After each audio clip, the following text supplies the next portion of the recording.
Speaker.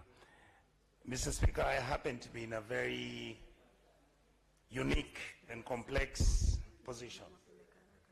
As a member of the Kisii delegation, which is a neighbor to Nyamira, who are our brothers, this matter has been running for as long as I remember, since I became a senator in this house.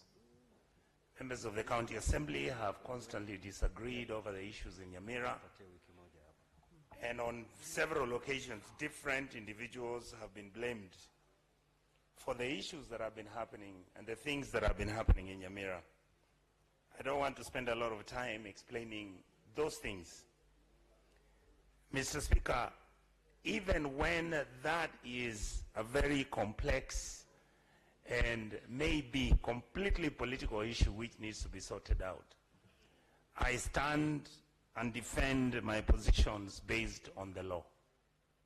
If the law is what we have decided to follow as a people who want good governance and administration, who want to provide services to their people, then, Mr. Speaker, we really have to agree that we are going to follow the law.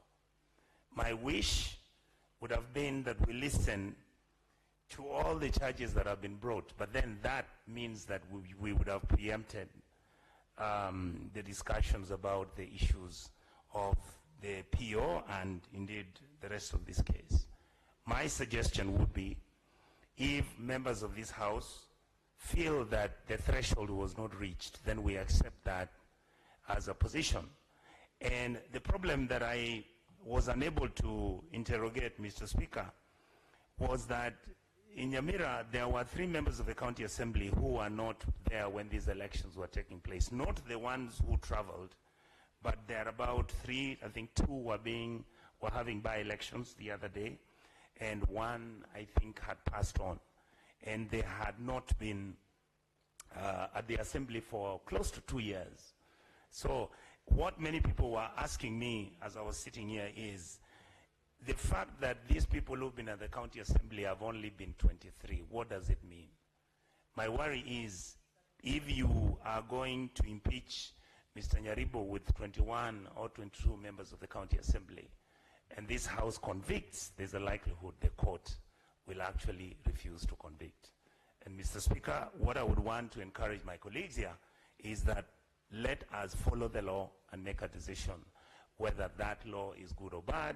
My point, Mr. Speaker, is that we have set precedent, and the precedent is there on Kericho 1, there's precedent on Kericho 2, and all that precedence does exist.